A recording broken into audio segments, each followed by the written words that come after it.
we've got D and E. They're sharing profit in the ratio 3:5. Do I need that? Yep. Yes. Why? What does that tell me about the because business?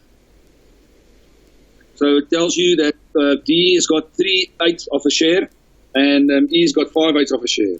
Good. Okay, that's important. Getting the total is key. Once you've got the total, then we can do the calculation. Okay, then we've got F. F is going to be getting 25%, and it's relinquished according to the profit sharing ratio. So obviously, D and E need to give up the 25%, and they'll give up a portion of it, of their own ownership in the business, and that will be given to that new partner. So we know the new profit sharing ratio is 9:15:8. Let's see how we get there. So I'm going to show you the working now with the actual calculation. Remember, we do things the same way when we look at a profit sharing ratio. So the process doesn't change. Okay, we've got old, we've got new. And I'm going to be focusing on what happened over that particular period. Right, so to start off, we need to write down the partners. Okay, so we've got D, we've got E, and then we've got D, E, and we've got F. We looked at the profit sharing. So D had 3/8. And E had 5/8. We know F is going to get 25%. Do we use percentages in these calculations? No, we use 2/8. Correct. Yeah, you want to use not decimals, you want to use fractions. You don't want to use decimals or percentages. So what is 25%? It's 1/4 as a fraction, okay, which you can convert to eighths if you want to. I'm going to keep it as 1/4 being the simplest fraction or lowest common denominator for it. So now I need to apply what we learned last week in terms of the giving up of a share of the business. So D and E own the entire business. That's what they have in terms of their equity. They're going to be giving a quarter to a new partner because they're wanting to add F to the business. So if F is coming to the business, they each need to give a share of what they have of the actual quarter. Okay, so 3/8 of the quarter will be taken from D, and 3/8 of the quarter, 5/8 of the quarter will be taken from E. So 3 times 1 is 3, 8 times 4 is 32. 5 times 1 is 5, divide by 32. Okay, so you've got 3/32 and 5/32, which is the amount that they're going to be, or that they're going to be giving to the partner. Okay, because remember, we saw that the profit sharing ratio here is 3:5. Okay, so 3 to D and 5 to E. Right, so now we need to start with what they had. Okay, so I'm going to take those two amounts. Okay, and those amounts are there because that's what they're starting with. They're giving away a portion of what they own. So 3/32, and for this one, minus 5/32. Right, we can now say that 1/4 is the same as, how much over 32? 8/32. Correct, 8/32, because now everything's in 32s, okay, because we need to get a common denominator. Right, so I'm going to convert the 3/8 to 12/32. Minus 3/32 equals 12 minus 3 is 9/32. Right, so that's the first partner's remaining share. That's an important figure. Why? Well, that tells me how much that partner has after having given a share of the business to F. Right, 5/8 converted to 32 will be 20/32. Minus 5/32. 20 minus 5 is 15/32, and that's the profit sharing that they're going to be receiving, okay, for this particular example. Right, and then obviously F is 8/32, and as long as all of them have the same denominator, my profit sharing ratio is there. Right, so if I go back to the slides, okay, 9 to 15 to 8 is the correct answer because D gets 9 parts, E gets 15, and F gets 8. Yep. Is that alright? Perfect. Awesome, great. Did you manage that calculation? Good, yes. Okay, well done. All right, so as I said last time, you are going to see short questions. Okay, that it seems to be a trend that we've picked up last year. Okay, in 2016, in both semester 1 and semester 2, UNISA did test short questions, which is a bit different to years before that. Okay, so in 2015, 2014, and further back, they didn't test short questions. It was all long questions. Okay. They've changed it slightly. So last year we saw something different. I don't know what 2017 is going to look like. We still need to see the first semester, but I would guess that what they did in 2016 would be similar to what they did in 2017. Okay, the content has stayed the same. It's just the way that they've tested it has changed a bit, where they've included some short questions. How many marks would this question typically be in a question paper, do you know? Yeah, it's around 5 or 6 marks, depending on how complicated the working is. There has been a short question like this in one of the older exams, and we will look at it when we get there later on, when we do past paper revision closer to the exam. This would carry around 5 marks, maximum maybe 8 marks, or maybe 10 if they're really generous. But to give 10 marks for one calculation like this is a bit too much. So I don't think it would be more than 5 if they do test it. Well, even 5. I mean, it's 5 easy points. Yeah, it is. It's easy, and you've got a strong maths background. You did say maths. You're good with your maths, so this shouldn't be too difficult to do. No, it's definitely not. Yeah, and there's no accounting here either. Hey, there's no debits and credits and rules and things like that.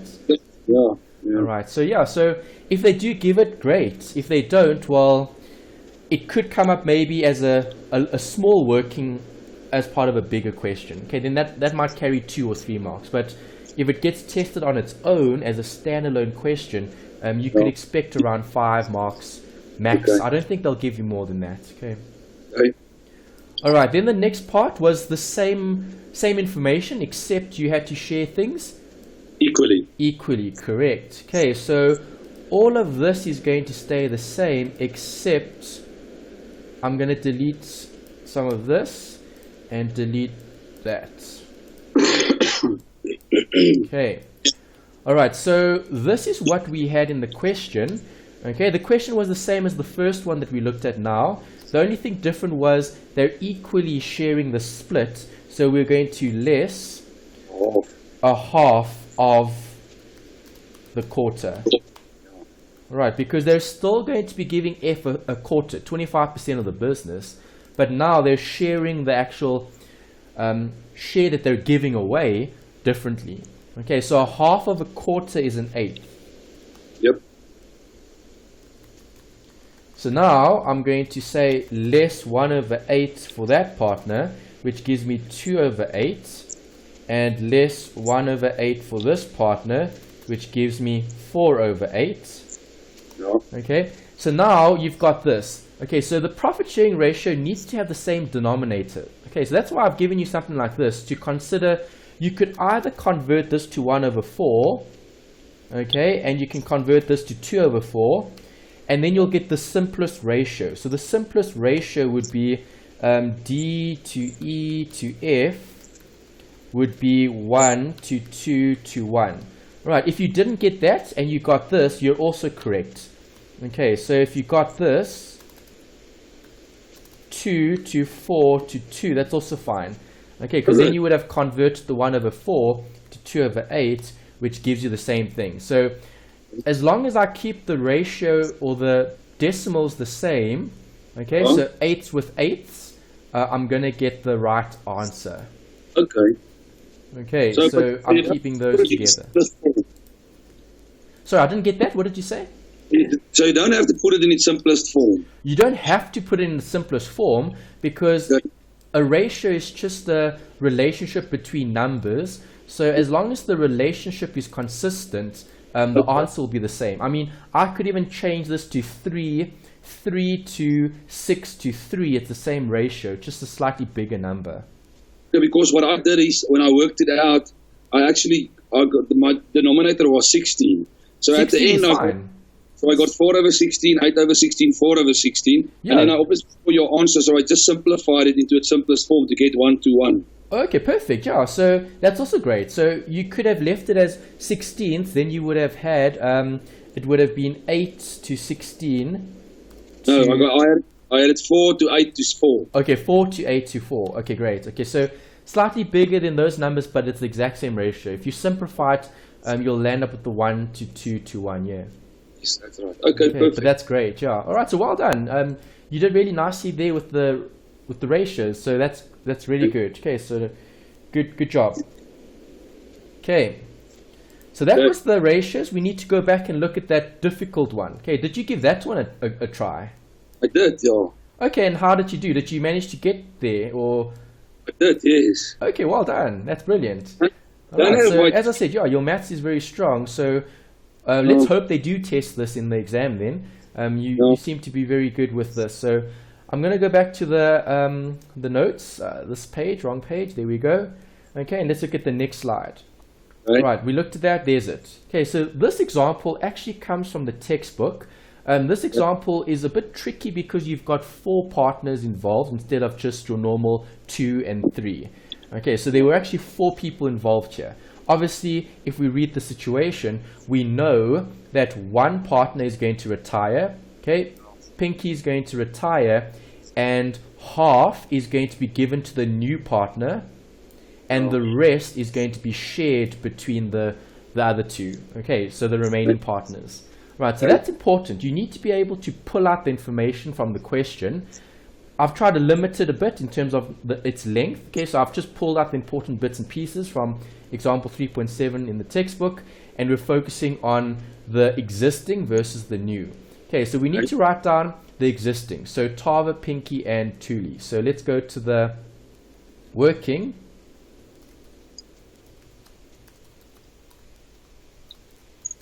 Okay, 3 partners. Right, if I'm looking at their profit share, I need to look at what do they actually have. Right, so we've got 2 to 2 to 1. Always get the total, which is 5 parts.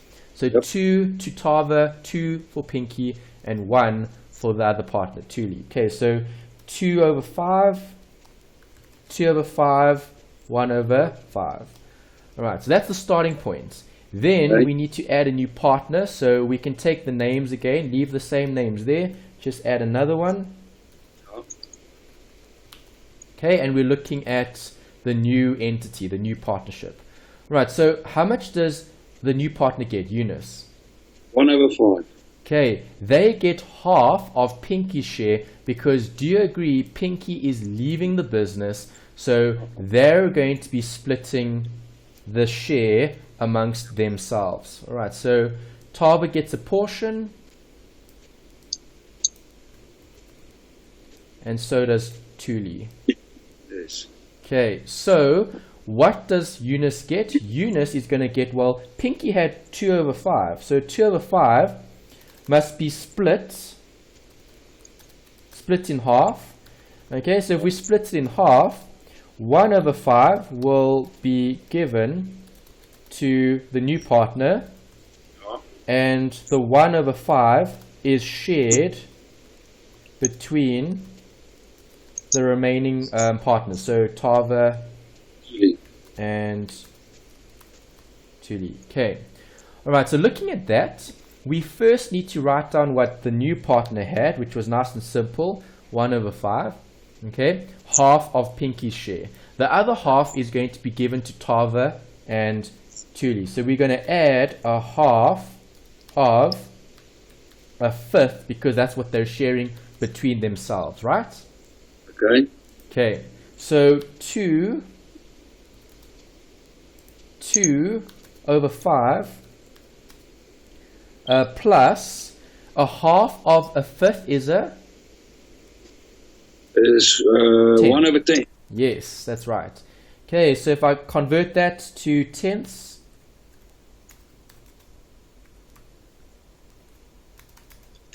I get 5 over 10 as a final answer.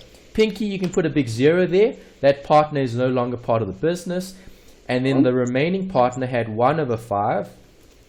Okay, so 1 over 5 plus 1 over 10 gives you 2 over 10 plus 1 over 10, which gives you 3 over 10. So again, keep everything the same. They need to have the same denominator. So if I highlight those answers there, I'm going to want tenths as my common denominator. So this 1 over 5 must be 2 over 10.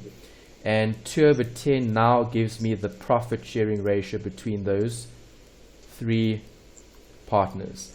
Alright, so final answer. Tava to Pinky, no, Tava to Tuli, Tava to Tuli to Eunice is 5 to 3 to 2. Okay, let's check if we were right. Let's go back to my notes there. Yes, okay, so 5 to 3 to 2 was the answer for this new profit sharing ratio. Perfect. Okay, great. So you got that one as well. Spot on. Yeah. Well done. Okay, good. Alright, so that's just a bit of profit sharing ratios in terms of the mathematics. As long as you're comfortable with that, it could come up. If it does come up, great. It's a nice, simple, easy question to approach, even when we have more than one partner. From a past paper point of view, I haven't seen them test something like this yet. Okay, they haven't tested this in terms of 3 and 4 partners. They've only tested those type of scenarios in the actual exam past papers. So hopefully they keep that trend and they keep testing this as is. If they do add more partners, it does become more difficult in terms of mathematics, but it's still the same application.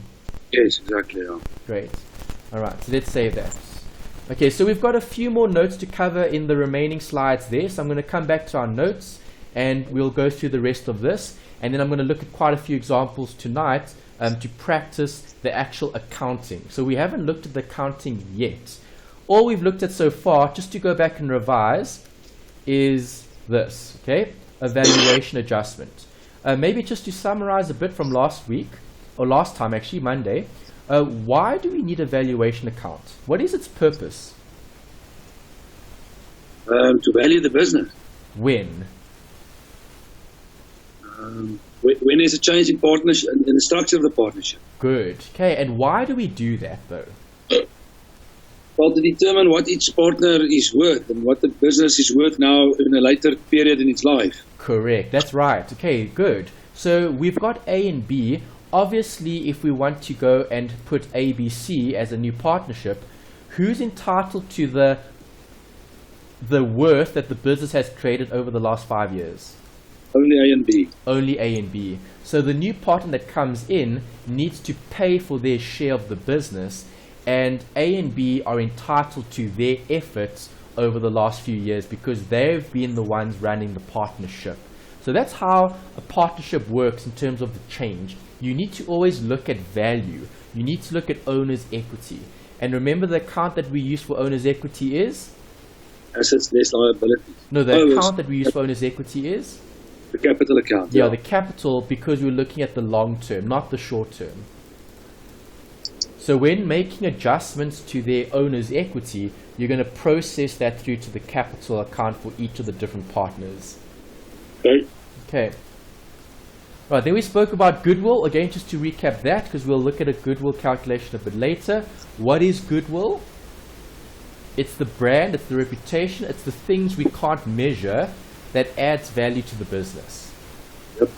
From an accounting point of view, if I'm going to be recognizing it, what type of account is it viewed as?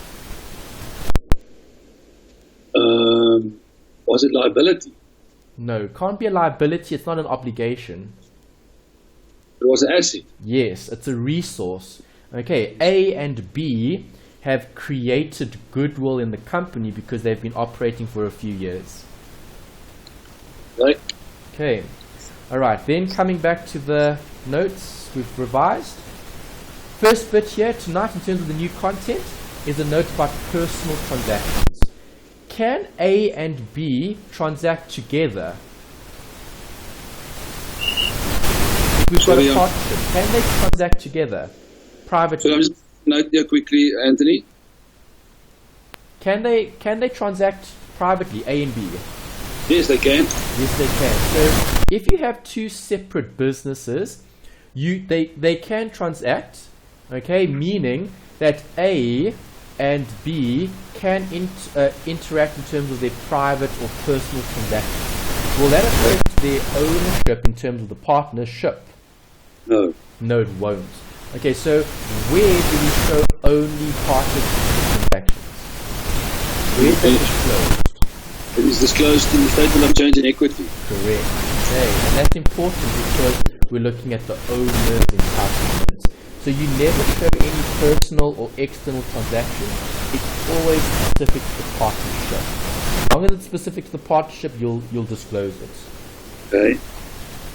Right, now we need to look at the process in terms of the actual accounting. So I've given you a few steps here. You can either learn the steps if you want, but as I said, it doesn't matter. I've said this before in terms of process. As long as you've covered everything in the question, it doesn't matter where you start. As long as you've covered the key points in the question, you can start at the bottom, you can start at the top. It makes no difference when you look at the exam past papers because you need to cover all the points. As long as you're looking for the correct line item that will affect the adjustment that you're dealing with, then you would have covered everything. Okay. Okay, so there's two methods here. The one is called the legal perspective and the one is called the going concern. Right, so how do they differ? Well, when you look at things that are legal, we're looking at a legal entity. Okay, so is a partnership a separate legal entity? No. No, it isn't. Right, partnerships are not separate from the business. Okay, the partners are the business, right? Okay. Okay, so when I'm looking at a partnership, when approaching the accounting, you're going to be either processing the change according to the legal perspective, and what does that involve? It involves ending the old partnership and starting a new one. Okay, Right. and this is the best approach because what represents the partnership? The partners. The partners, and the partners would have signed a contract or an agreement. Oops. So the contract actually represents the partnership. If the partnership changes, does the contract still exist? No. No. Okay, that contract will fall away and a new contract will be drawn up. So when looking at the actual accounting records, the books of the entity, if you're going to be getting rid of one partnership, so for example A and B, okay, and we're going to create ABC, ABC need to sign their own contract. But from an accounting point of view, are A and B's records still valid? Yes. Yes, because that's still the business. The only thing that's changing is, well, we're getting a new partner that's coming into the business. But all the assets, all the liabilities, all of their equity is still the same. The only thing that's different is you've got an additional partner. Okay. Right, so OE equals A minus L. And that's what I'm going to be looking at when I have a change in ownership. You have to focus on the equity. You need to know what they've been given or what they're giving to the actual company, the business. Okay. Alright, so the process is quite straightforward. You'll see they're actually very similar. Going concern just means we use the old books. So you don't have to close the old books and open a new set of accounting records. Normally you would want to do it the legal perspective way, because that actually shows that one has ended and another one has begun. Okay, going concern, we're just using the same accounting records and there's not going to be any change other than a new partner will be admitted to the business. Okay. Right, the one that they do describe to you in your actual study guide, and this also does come up in past papers sometimes. Okay, they either test this or they test disclosure depending on their preference when it comes to partnerships. They have to test all the different sections, so you'll definitely get like cash flows, you'll get CCs, you'll get companies, and then you'll get partnerships. So when it comes to a partnership, we just don't know what they're going to test. Are they going to test the change? Are they going to test the liquidation, which is next week? We'll look at that, case study unit 4. Or are they going to test last week, which was the disclosure? Okay, so you're going to be tested on partnerships. We just don't know what they're going to test. But if they do test it, if they test study unit 3, then I do think they will test this, the legal perspective, okay, in terms of journal entries. Can I quickly ask a question? Yes, yes. In terms of the work we've covered so far, Yes. is it going to become more trickier, or would you say that the stuff we did in the first sort of revision is the trickiest? Okay, well, revision wasn't the trickiest because revision was just, revision was basically, how can I put it, almost like a refresher of your 1502, because remember, you need all of those basics in order to do the more advanced. So this is the more advanced because you're looking at different forms of ownership. So to answer the question, I'm going to say yes, it does become more challenging, not more difficult, just more challenging because you've covered or you will cover more topics. And obviously if you cover more topics, there's more to remember in terms of what do I do, when do I do it, okay, because you'll know all your rules. The rules won't change. Okay, so those basics that we covered in 1502 that we revived and we've refreshed in the first week, none of that's going to change, but how we use it could change. So now I'm using it differently because I'm looking at a partnership.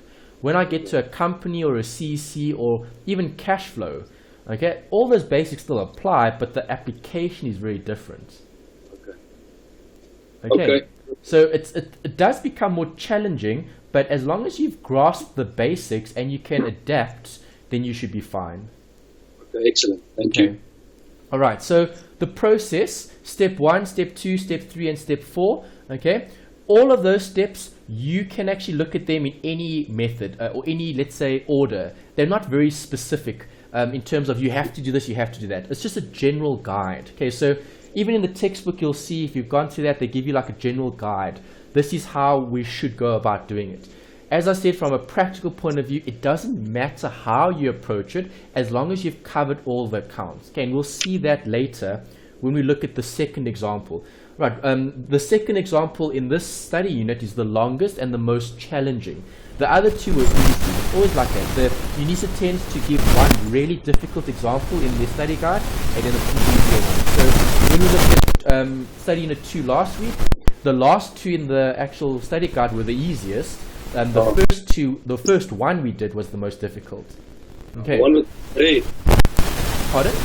One with blue and red. Yes, the first one. Yeah, correct. That was the long one. Yeah, that was the tough one. Yeah.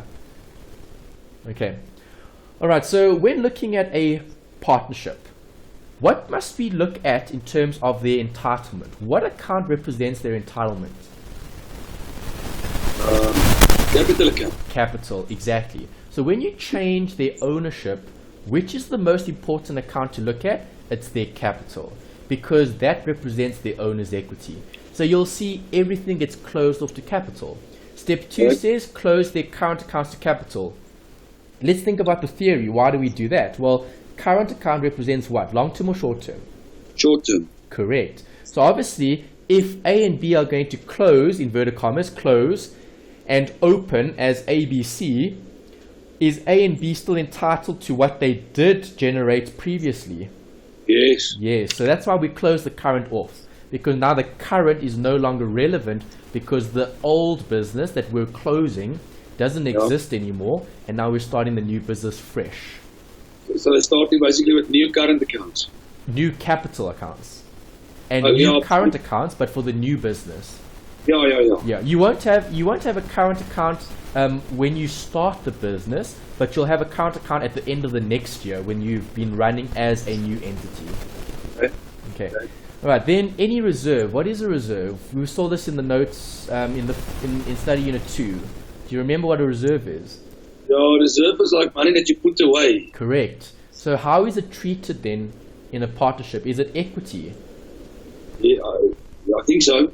Correct. It is equity because who's entitled to the reserve if they've kept money aside? The owners, the previous owners. The previous owners, correct. So that's why you'll keep it and you'll allocate it to the partners if there is a reserve. Okay, then we need to adjust. We know we need to evaluate the value. Why? Because we need to determine worth. How much are the partners worth today based on what we have in the question? Remember, partners that come into the business need to contribute something. So if A and B are going to start ABC, A and B both contribute the assets and the liabilities of their old partnership. Okay. Goodwill is something that we need to look at. We need to recognize that. And then we've got a few other steps here.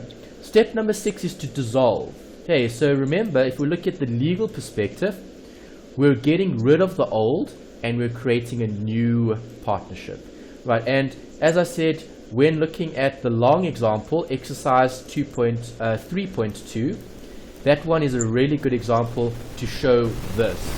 Okay, the creation of a new partnership. Okay, but we will go through it, we'll discuss it, and then you'll see how that actually operates. Okay, right. If you look at the going concern, you'll see it's very similar.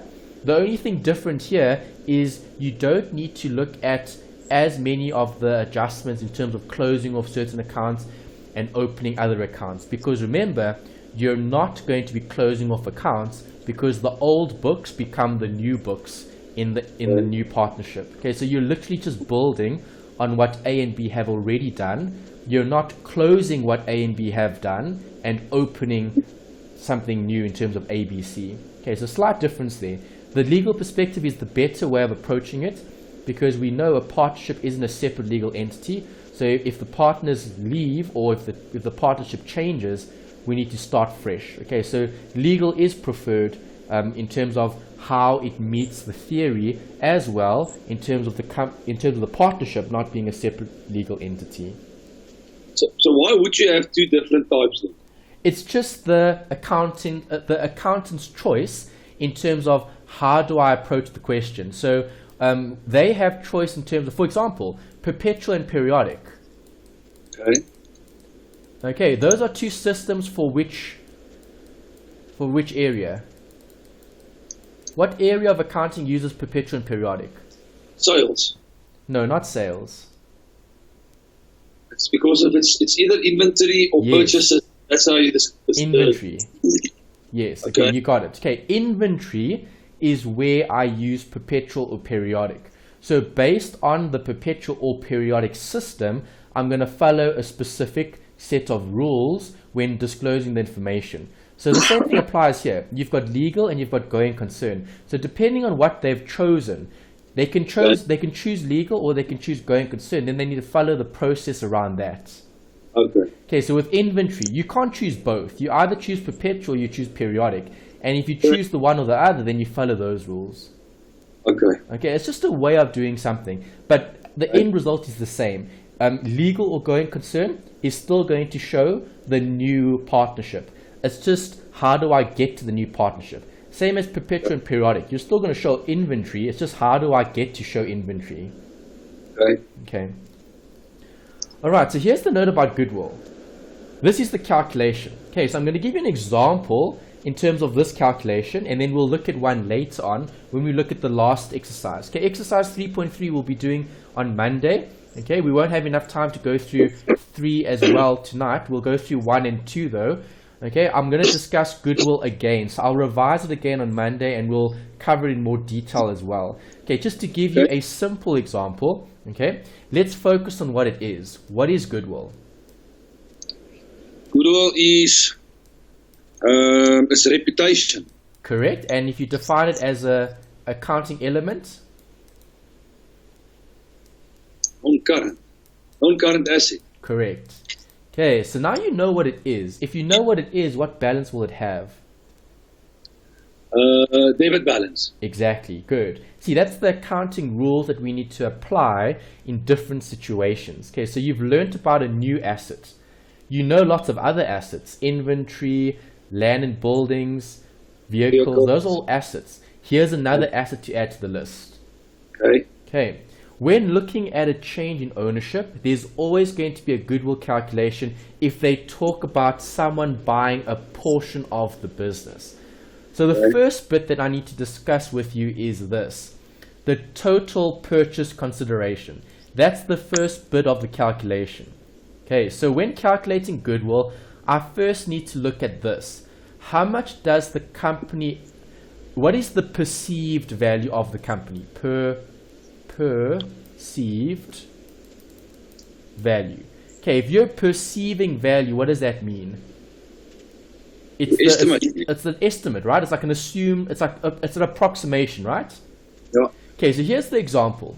Let's say A and B are running a business. Okay? Okay. And partner C is going to enter the business. If C is going to enter the business, C is going to have to pay 30 to get 1/3 of the business. That's the portion that they want. A third of the business is going to cost C 30. So if that's the case, what would the perceived value of the business be? 90. Correct. Okay, so the perceived value would be 30 times 3, which is 90. Right, that's perception. Okay, and what did we say goodwill was? Goodwill is the perceived value, that additional brand, that additional reputation, all of that stuff embodies goodwill, right? Okay, so if I'm focusing on the perceived value of the entity, A and B have 90 as the perceived value because they've been operating for the last, let's say, 5 years. Okay, so now I need to look at this. A and B on their own. Okay, because A and B are going to be operating and they're going to have assets and liabilities, and that gives us their owner's equity, right? Okay, so can I just ask something quick? Go for it. So that 30, that doesn't include any of the assets or the equity or anything? No, 30 is just the price that they have to pay to get into the partnership. Okay, all right. Okay, because remember, A and B is not going to let C in for free. Yeah. All right, A and B are going to ask C to contribute something. It's going to be either assets or it's going to be cash, capital. No, but what I'm saying is, so let's say for argument's sake, let's say they calculate the business is worth R1 million. Yeah. And they want to split it 3 ways. So C wants to buy in and they're willing to give him 33%. Yeah. And so he then needs to pay 333,000 for his share. But that excludes goodwill. So if they then say that goodwill is another 30 million, then they must that doesn't it's not included in that. Oh, okay. I see what you're trying to say. So you're trying to say is that so this 30 that C is paying, is this 30 paying for the assets in terms of a share of the assets? Yeah. So what? Okay. And the way I see it now, it's not paying for assets. No. C. That's just the price that A and B have agreed on for C to enter the business. Okay, the price could have been anything that they wanted it to be. So if it was a very, very, let's say, valuable company in terms of, or partnership, I should say, if it was a very valuable partnership, A and B could say, well, we're not going to ask for 30 for a third of the business. We're going to ask for 60 for a third of the business. Yeah. Okay, but it's their choice to approach C to negotiate how much are they willing to contribute. Perfect, but that still excludes the assets and stuff. The assets that we're going to discuss now. Yeah. Okay, because we're looking at... Okay, think about this. Who are the assets and liabilities sitting with? With the owners. Which ones? The old ones. Yes. Okay, so owner's equity here is equal to A minus L. Alright, so A and B actually own all the assets and the liabilities of the company. Okay, and this is what I'm looking at here, which is the second part of the equation. Okay, so the second part is looking at this. What is the total equity of the new partnership? So remember, you've got perception and now you've got the actual. You need to determine what is the partnership actually worth. Okay, and now let's determine that. Okay, so I'm going to say our assets and our liabilities in terms of owner's equity gives us 70. Okay, that's the actual worth of the business. So now if we look at the balance sheet, okay, the statement of financial position, and if we only look at the assets and liabilities of the entity is only worth 70 on paper. But how much is C paying to get into the business? Another 30. They're paying 30 just for a third. So the perceived value is 90, right? Yeah. So what is the actual goodwill? 20. Yes. See, it's the difference between what the company is actually worth and what the perceived value is. Okay, so you do look at the assets liabilities, but you consider that after you've determined what the perceived value is. Okay, so perceived value. C believes the company is worth 90. They're willing to pay 30 for a third of the business. On paper, A and B only have a company that's worth 70. Yeah. The goodwill is the difference, which is what's recorded in the company at 20. 20 is the goodwill. And it's an asset for who? For the old partners. Yes, not the new one. Never ever give goodwill to the new partner because they didn't earn the goodwill. Goodwill is earned. A and B earns goodwill. They develop it, they create it. It's their entitlement. It's not any other partner's entitlement. Exactly. Okay. You got that? Yep. Perfect. Okay, so again, we'll revise it on Monday when we actually do an example with it. Okay, that's 3.3 in your study guide. All right, so Neil, that covers the theory from study unit 3. Okay, so we've looked at all the theory. We now need to practice what we've covered. So to practice what we've covered, we need to look at examples. Okay, so the first example that I'm going to look at with you is example 3.1. Okay, this was a shorter example, not as long as the next one. So we'll look at this one, then we'll take a quick break, and then we'll come back and we'll look at the long one. Okay, 3.2 is quite an intense example because it covers so much in terms of the theory. It's not a very difficult example, but you need to understand what's happening to get a really good understanding of this whole concept of a change in ownership. Okay.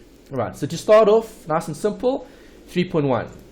Let's go to the question. Okay, if you look at the question, they're talking about Stevie and Bob in a partnership. They share profits and losses in the ratio of 3 to 2 respectively. Is that important? Yeah, very. Correct. It's important because now you know what the existing partners are worth, okay, in terms of their share of the business. Okay, so 3 over 5 for Stevie and 2 over 5 for Bob. Then what happens? They admit a new partner. Okay. T joins the business, Tina. Okay, so now you've got 3 to 1. Is that important? Yes, because now we know what the new profit sharing ratio is. So you've got the old, you've got the new. You didn't have to work out; it was given in the question. Oh, so they gave it to you. Okay. Yes, they did. Okay, so Stevie would get 3 over 6, Bob 2 over 6, Tina 1 over 6, because all the parts amount to 6. Okay, 3 to 1. All right. So if we look at the business, Wonder Traders, the balances are at 28th of Feb.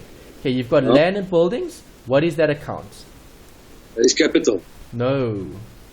I'm sorry, that's assets. Yes. See, you need to know what they are. That's step number 1. So step number 1 is to identify what you've been given. So you do the same type of thing? Always. Okay. Don't change the way you do questions. Just keep doing it. And then obviously the application changes with when you have different types of questions. Here, you still need to know what it is. Okay, so we know what it is. Trade receivables. That's debtors is also an asset. Good. Inventory. Also an asset. Bank. Also an asset. Capital.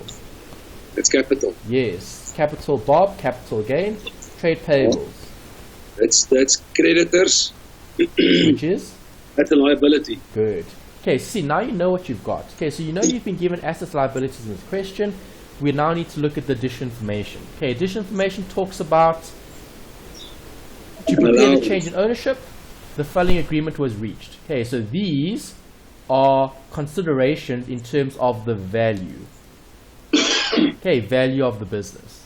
Okay. Right, then if you look at the information that required, they want you to draw up T accounts. Okay, general ledger means draw up a T account. Okay, so you've got the answer here. I'm not going to do the T accounts because you've got them. I'm going to do the journals. Okay, because they can ask you for journals or T accounts. So just to give you something additional, general journal accounts or entries. So would they actually ask us to draw up those T accounts? Yes, they can. And Okay. if you do, you would have to draw them up like what you've got in your notes. Okay, T accounts I'm going to look at after the break because then you've got one where they've given you the journal entries but they haven't given you the T accounts. Okay, so then you'll have both. Okay. All right. So I'm starting. That's on page 39. Is it page 39? Yes, it is. Okay. Okay, exercise 3.1. Yeah. Yeah. Okay. Okay. All right. So in this particular example, I'm going to be looking at journal entries. Okay, journal entries, we actually spoke about this last time. It was in the notes. We actually looked at it briefly tonight when I spoke about valuations. Okay, then you saw when a change in an asset occurs or when a change in liability occurs, what do we do to the different accounts, right? Okay. Okay, so here I'm going to be doing the same thing. Remember, think about it basics. Okay, basics are always important. So let's look at the first one. What do they say here? Number one. Where are you now? In terms of the allowance, the additional information. Yes. Oh, okay. Number one. An allowance, 2,600 must be created for credit losses. Good. Okay, so now give me the workings here. What is an allowance? It's a negative asset. Good. So how do I create a negative asset? You credit it. I'm going to credit it. Correct. Okay, there you go. You've already got the first half of the transaction. Right, so if I go to my working, you've already got this. Credit.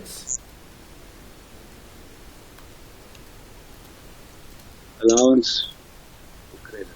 Allowance for credit losses. Okay, that's exactly what you said. You know it's a negative asset, you know it's going to have the credit. Perfect. Okay, so now, why are they creating this allowance?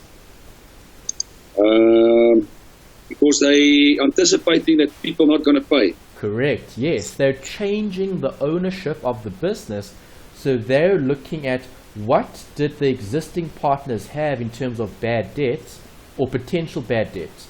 So Stevie and Bob, they've actually got to provide for an allowance because not all of the assets are going to be collected.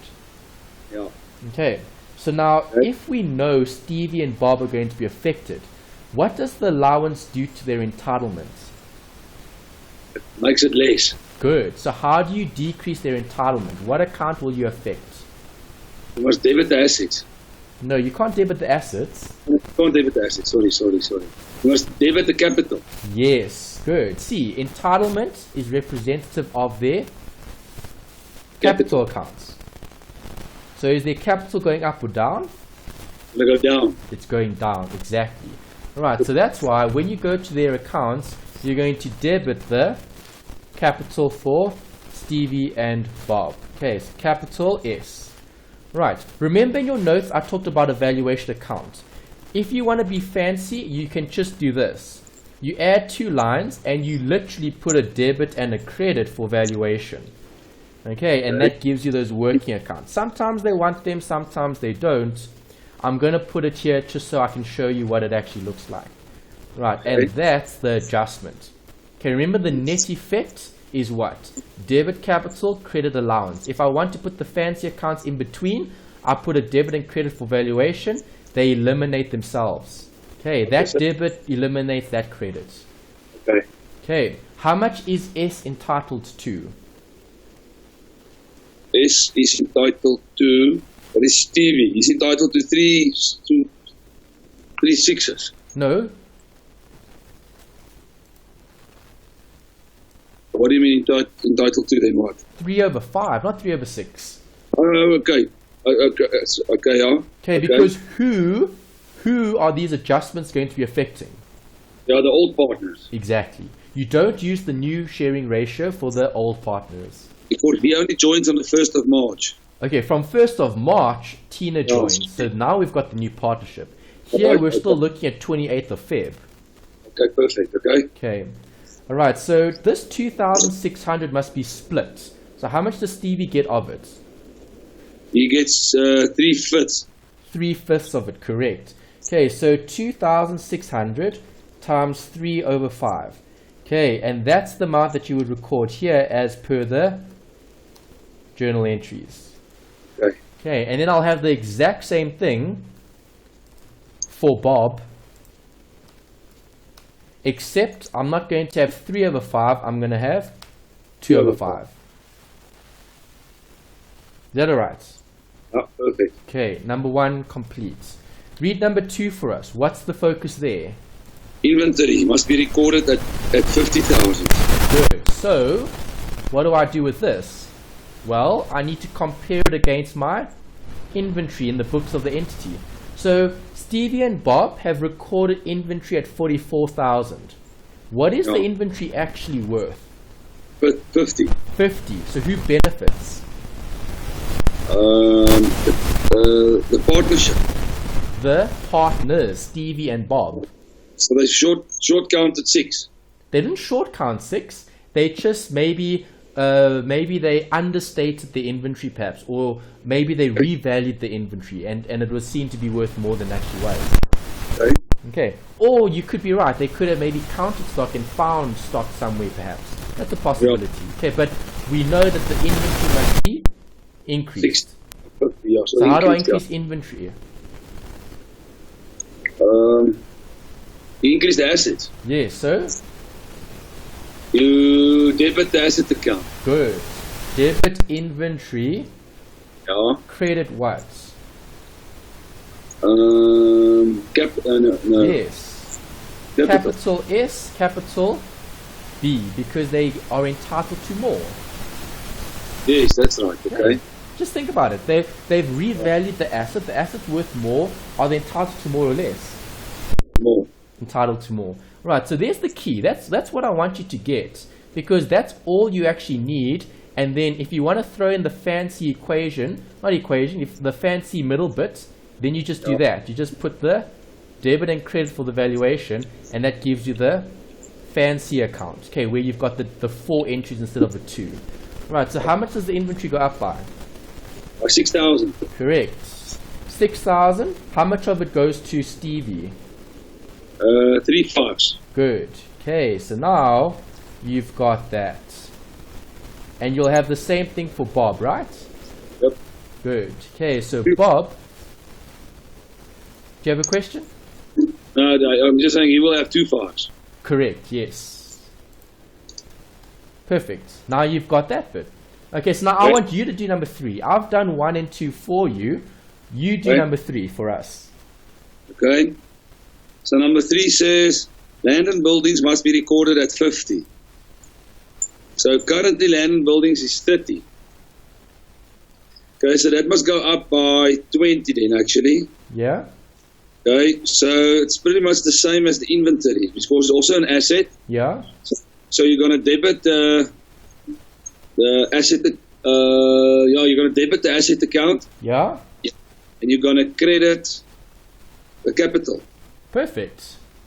Okay, so it's identical to this, right? No, exactly. The only thing that's different is land and Buildings. buildings. Good. Okay, how much does Stevie get? Well, that's still the same, but it's now 20,000. Yeah. Correct. And Bob? 20, but 2/5. Yes, Okay. exactly. All right, so that's what you've got. So there, now you've done the journal entry. So if they wanted journal entries for this activity, you would do what we've done here. Okay. Okay. If they wanted tier counts, well, then we can refer to what they've got. They are their tier counts. I just want to highlight something here for you. Have a look at this account. What is that account? Valuation account. Yes. And what is it? It's a working account. Yeah. Do working accounts have balances? No. No. Okay, they close themselves off. There is no opening, there is no closing balance for a working account. Okay, so you're probably looking at this and thinking, well, now how did they get that and how did they get this? Right, well, let's see how they got that. Okay, because remember, they've just done everything in one go. Okay, they just put everything here. Okay, Right. when we did it separately, we saw everything separately. So I'm going to write this down. Capital S and capital B. Okay, we know we've got 2 partners here, right? Okay. Okay, so how much is S entitled to? What is S's entitlement? Well, what does S have currently? Well, is that the 3/5? Yes. You just Okay, they've got add- 3/5, but remember, we're looking at the entitlement. So have a look at this. Is this going to increase or decrease their entitlement? Increase. No, this one. This the one in yellow. They put the capital. It's it's decrease. It's a debit. Yeah. Okay. And what is this going to do to S's capital? Capital credit's going to increase. Good. And where was the other one? Here's the other one. What is that going to do to the capital? Also increase. Good. Okay, so do you agree all 3 of these adjustments were valuations? Okay, so if we look at the net effect of the valuations equals, okay, I'm going to use yellow, so we've got the color coding, okay, Right. equals, it'll be minus the top bit here, the 1,560, it'll be a plus this, and a plus that, and that gives us how much? Gives us 10,440. So if you're wondering where this came from, no, hold on, I think I added incorrectly. Because should be 1404. 14. Did I add that one? Oh, it didn't add the last bit. Okay, no wonder. Okay, I forgot to add this one. Sorry, the Excel formula didn't add up. There we go. Okay, I'm adding this plus that plus that. Okay, so 12 plus 36 minus 1560 gives me that 1404. Okay, is that the same as what we had here? Yep. Yes, that's where it comes from. Okay, so this valuation account is looking at everything that they're entitled to. Okay, same thing for the next partner. For let's look at B. Okay, let's highlight B. Okay, I'll use a different color. Let's use green. Okay, so again, net effect of the valuations. What is green going to be entitled to? Well, we need to look at all the changes. Alright, so equals. Green has an amount here. Not green, blue. Blue. Okay, B, okay, sorry, yep. Bob. Okay, Bob is 2,400 here. Okay, plus 8,000 there. Minus 1,040. Yes, okay, so those amounts we need to highlight. There's the one, there's the other, and there's the last one. Okay, if you add and subtract all of those amounts, I'll land up with that. 9,360. 9,360 is what we've got there that shows their entitlement in terms of valuation. Okay.